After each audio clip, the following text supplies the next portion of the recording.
Did anyone ever tell you the brutal truth about life after 80? Crossing into your 80s brings a quiet shift that few people talk about.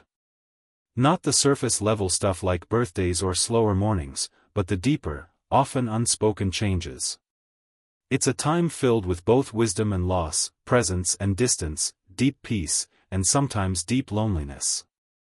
And if you're not prepared for some of those shifts, they can catch you off guard, leaving you wondering, why didn't someone tell me?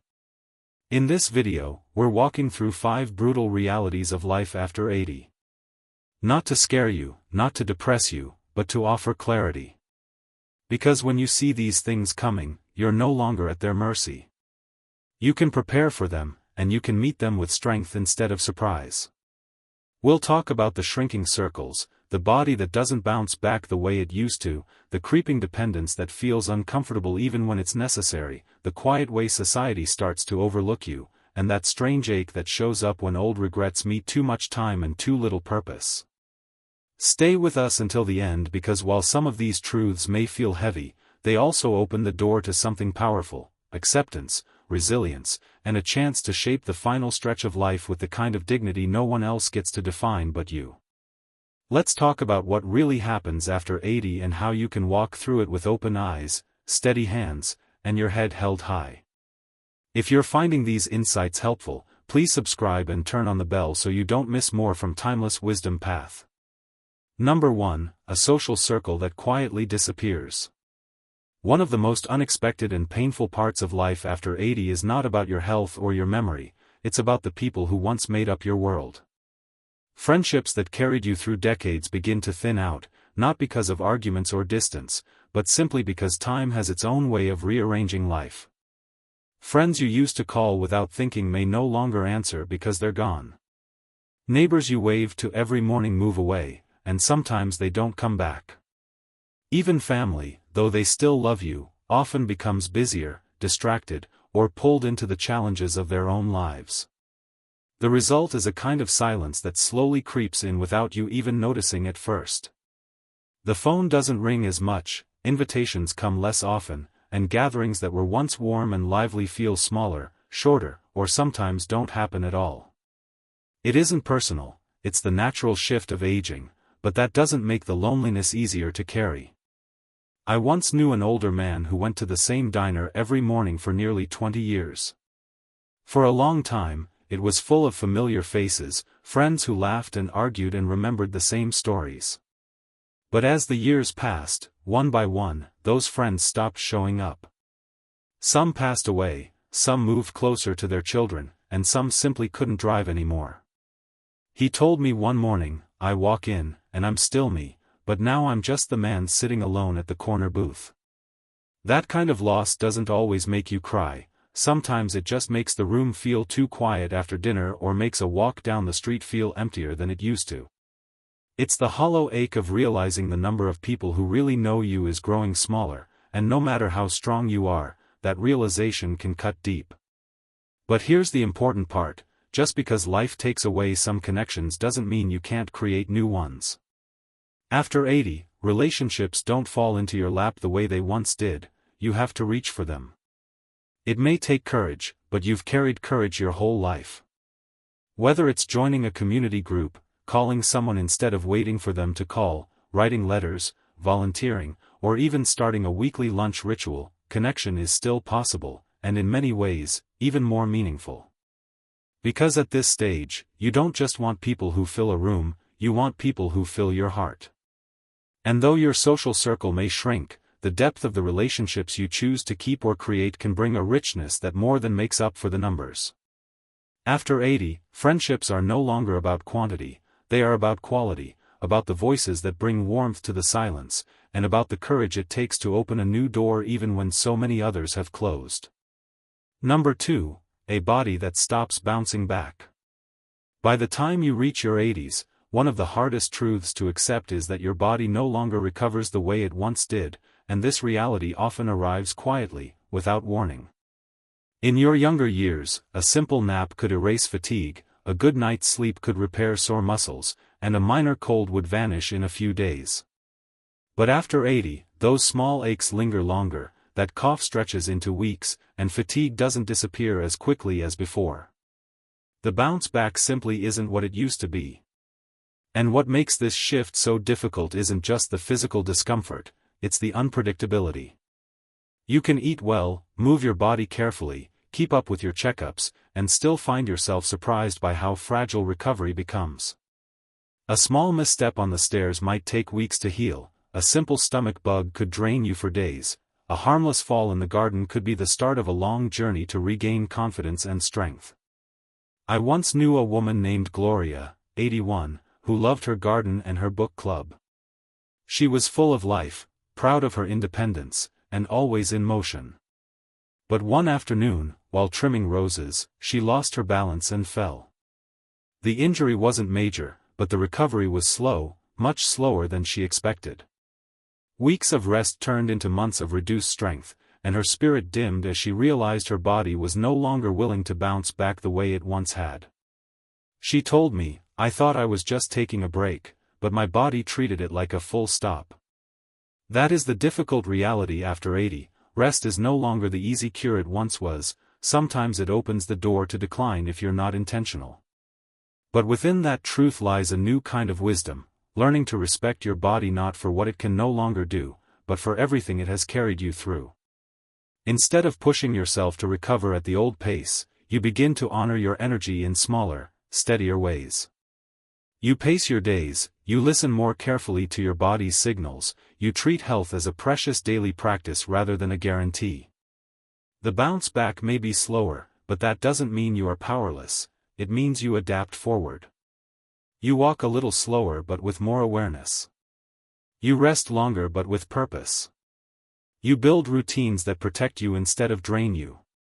And through it all, you discover that while the body weakens, the spirit can grow stronger, wiser, and more resilient than ever.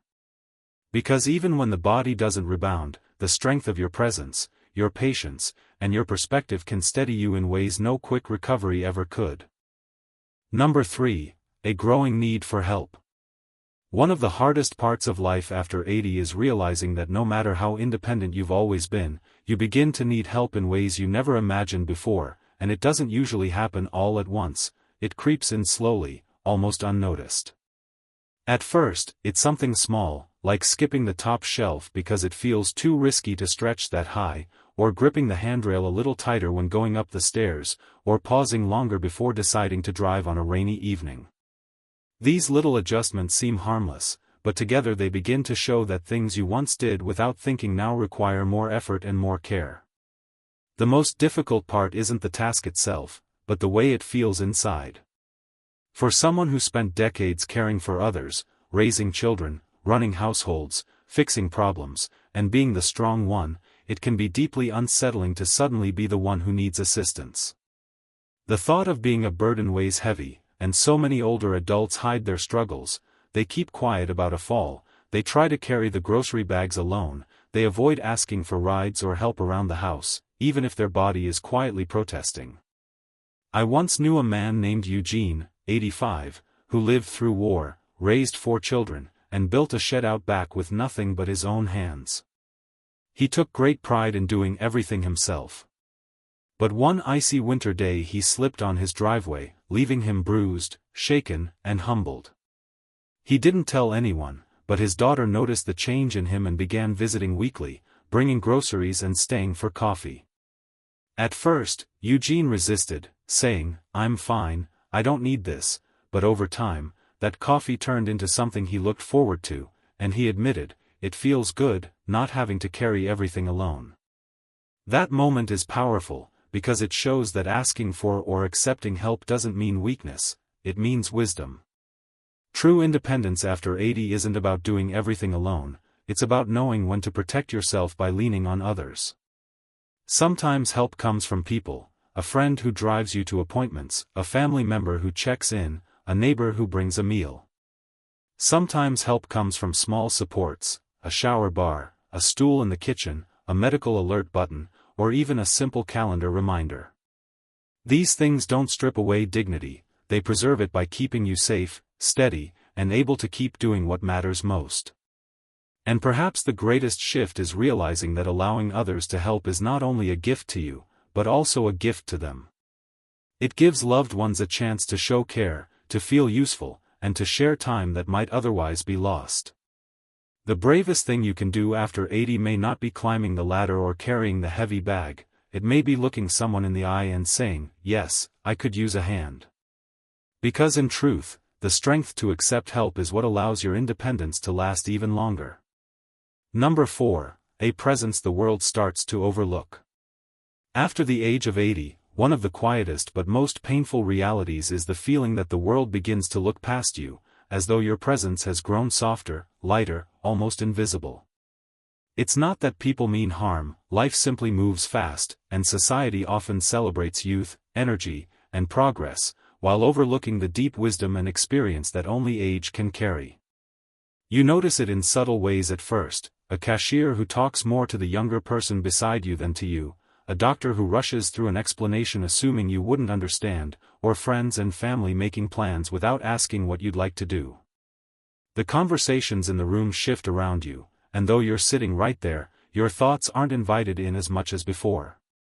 This invisibility is not just about being ignored, it carries with it a painful sense of fading relevance, of being seen as someone whose best days are behind them rather than someone who still has so much to give. I remember hearing an elderly woman, Ruth, 84, describe it perfectly. "I used to walk into a room and people would turn to greet me. Now, I walk into the same room, and I'm lucky if anyone notices." That kind of quiet dismissal chips away at the spirit, because every human heart craves recognition, the simple reassurance that your presence matters. Yet even within this sorrow, there lies an important truth: being overlooked by the noisy world does not mean you no longer have value. In fact, it can be a chance to redefine what being seen really means. You may no longer command the spotlight of crowded rooms or workplaces, but you hold the deeper presence that shines in quieter spaces, the steady wisdom in your words when a grandchild is struggling, the comfort of your stories when someone younger feels lost, the dignity of simply showing that life at 80 still carries laughter, resilience, and love. The world may overlook, but the ones who truly see you are the ones who matter: the child who hugs you tightly, the neighbor who lights up when you wave, the friend who leans on your advice. In those moments, you realize that being seen is not about numbers or noise, it's about the small connections that keep your spirit alive. And maybe, just maybe, being overlooked by the world also teaches you to see yourself more clearly, to know your worth is not measured by how loudly others applaud, but by the quiet impact you leave behind in their hearts. Number 5, a sense of regret if purpose isn't redefined. One of the most difficult challenges of life after 80 is the creeping sense of regret that can grow when purpose is not redefined, because purpose is what gives our days meaning, our struggles direction, and our hearts something to lean on. In the earlier years, purpose often came naturally: raising children, building a career, maintaining a home, supporting a spouse, or serving a community. Every morning, there was a reason to get up, a task that needed doing, someone depending on you. But after 80, many of those roles begin to fade. The children have grown and built lives of their own, careers are long behind, and physical strength may no longer allow you to maintain the routines you once held with pride. When these anchors fall away and nothing new rises to take their place, the days can feel empty, and that emptiness quickly turns into regret: regret for not having cherished moments enough, regret for missed chances, regret for not starting something sooner, regret for not having left a bigger mark. I once heard an elderly man named Walter, at 86, say, "The hardest part isn't the aches in my bones, it's waking up and not knowing why I should get out of bed." That statement holds a deep truth: without purpose, even the healthiest body feels heavy, and life itself feels unfinished. But it doesn't have to stay that way. Purpose after 80 doesn't have to be grand or world-changing, it simply has to be real and personal. It can be as simple as tending to a small garden, making sure the roses bloom in spring. It can be writing down family stories so the next generation carries the history forward. It can be checking on a neighbor, mentoring someone younger, volunteering in a small way, or even dedicating each day to gratitude and kindness. Purpose is not about scale, it's about meaning. And the beauty of later years is that you finally have the wisdom to choose purpose intentionally, without the noise of ambition or the pressure of proving yourself. When you redefine purpose, regret softens, and instead of looking back at what could have been, you begin to look forward to what still can be. It may not erase every sorrow, but it gives the heart a reason to beat with hope again. Without purpose, old age can feel like a slow fading away, but with it, even the smallest day can glow with dignity, meaning, and peace. Because in truth, the greatest regret is not what you didn't achieve, it's allowing yourself to believe that your story was already over, when in fact, there is always another chapter waiting to be written. Reaching your 80s is not just an age, it's a landmark, built on decades of endurance, change, and love. With it comes a set of challenges that no one can fully prepare you for: the shrinking circle of friends, a body that doesn't recover the way it once did, the uncomfortable need for help, the quiet sting of invisibility, and the question of purpose that lingers when life slows down.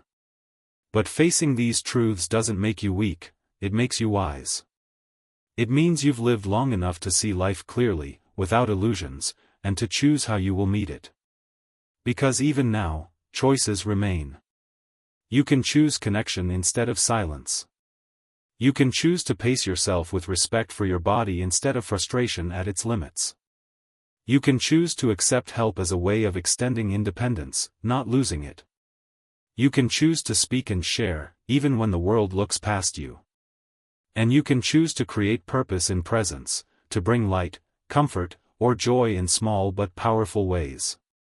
This chapter of life isn't an ending, it's the deep part of the story, the part where every word carries weight, and the smallest gestures mean the most.